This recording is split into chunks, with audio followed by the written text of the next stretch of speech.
जय बोले महाराज की, जय बोले माता की। गोलोक में बैठे हुए जिस प्रकार से गोलोक की सुंदरता गौ माता से होती है, उसी प्रकार आज जब मैं सुबह यहां आया और मैंने धानी से जब निकला तो ऐसा लग रहा था कि ऐसी सभा, और वो सभा भी कहां, जहां गौशाला के अंदर हमारे पूर्वज जिस प्रकार से इस गौ माता की सेवा करते हैं, आज भी हम अपने आप को गौरवान्वित महसूस करते हैं कि हम सब लोग मिलकर फिर से गौ माता की सेवा के लिए जिस तन मन और धन से लगे हुए हैं। मैं धन्यवाद अर्पित करना चाहता हूं सभी बुजुर्गों को, नौजवान साथियों को और गायक कलाकारों को। मंच के ऊपर विराजमान कोटपुतली से विधायक उनकी धर्मपत्नी राधा देवी जी हमारे साथ।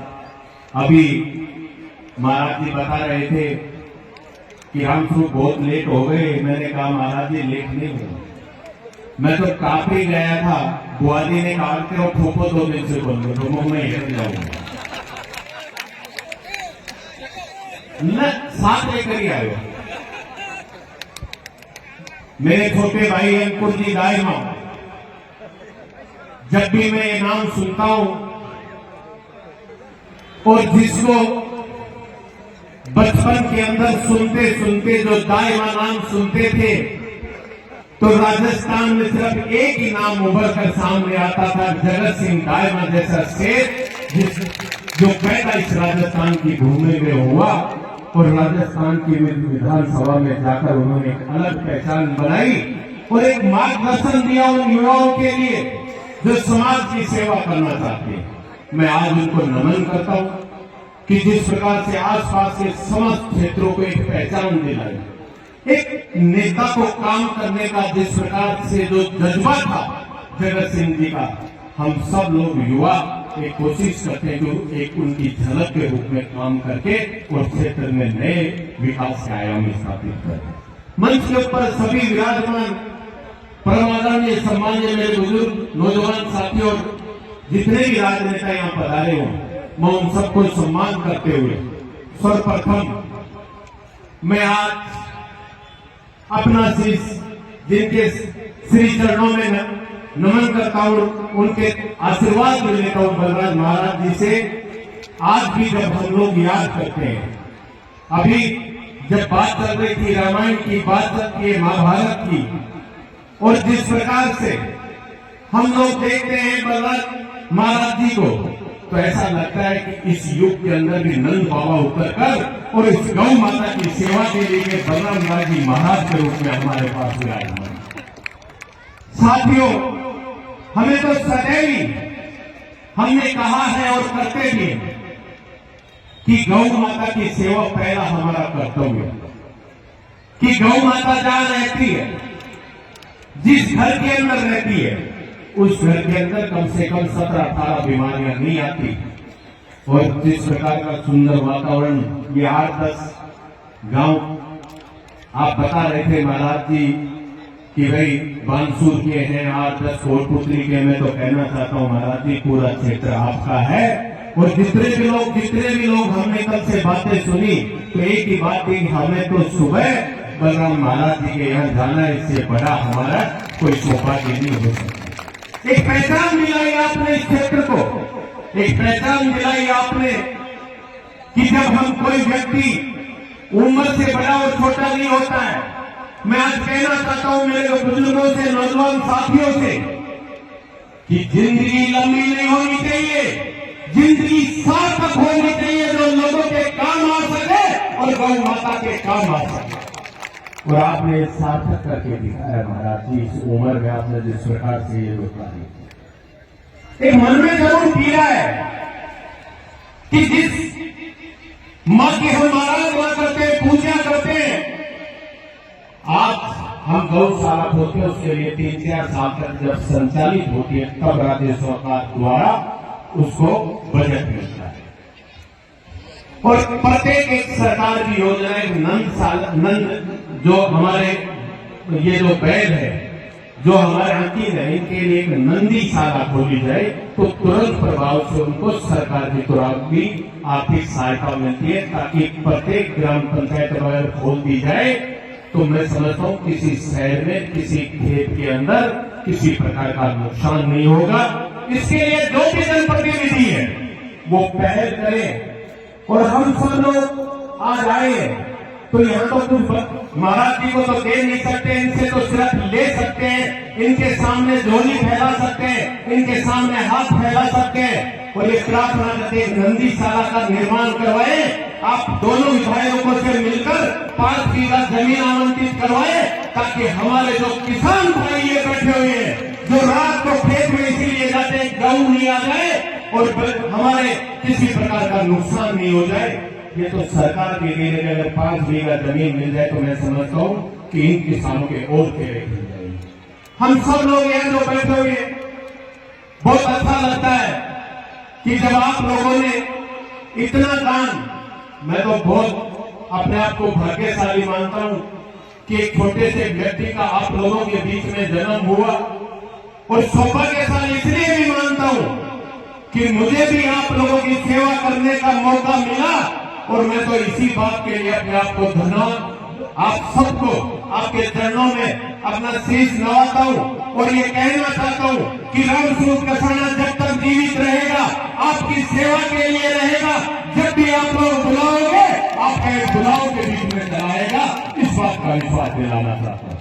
साथियों, बहुत से लोग होते मेहनत करते हैं लेकिन कामयाबी नहीं मिलती। मुझे तो मेहनत करने का मौका भी नहीं मिला। आपने सबसे पहले राजस्थान की विधानसभा में भेजने का काम जो मुझ पर जो उपकार किया है, ये मैं इस जन्म में इस उपकार को मिटा नहीं सकता और इस उपकार की भरपाई भी नहीं कर सकता। लेकिन इतना जरूर कहना चाहता हूँ मेरे किसान भाइयों को, मेरे नौजवान भाइयों को, जहां तक मेरी आवाज जा रही है, मेरी मंत्र शक्ति को, मैं कहना चाहता हूँ कि रामस्वरूप कसाना के शरीर में रक्त की अंतिम बूंद रहेगी, तब तक रामस्वरूप कसाना अपना सेवक बनकर आपकी सेवा करता रहेगा। ये विश्वास दिलाना चाहता हूँ। साथियों, हम सब लोग मिलकर काम करेंगे और जहां भी कोई बुराई आएगी उसको डटकर मुकाबला करेंगे। अब तो समय आ गया है, हम जिस प्रकार से गौ सेवा में अपना योगदान दे रहे हैं, हमारे जो महासी कलाकार जिस प्रकार से कोई भी ग्रंथ हो उस ग्रंथ को उठाकर अपने कंठ से जिस प्रकार से उसका उच्चारण करते, मैं समझता हूँ इससे बड़ा हमारे लिए सौभाग्य की बात नहीं हो सकती। वो समय दूर नहीं कि राजस्थान के अंदर अगर आप लोग गाय करा सकते हो, बकरी करा सकते हो, आने वाला समय है कि आपके राजस्थान का पायलट बनकर और पूरे राजस्थान के अंदर उस पायलट को उस कुत्ते पर बिठाने का काम भी हम सबको मिलकर करने की आवश्यकता है। हमें मिलना है, मिलकर लड़ाई लड़नी है।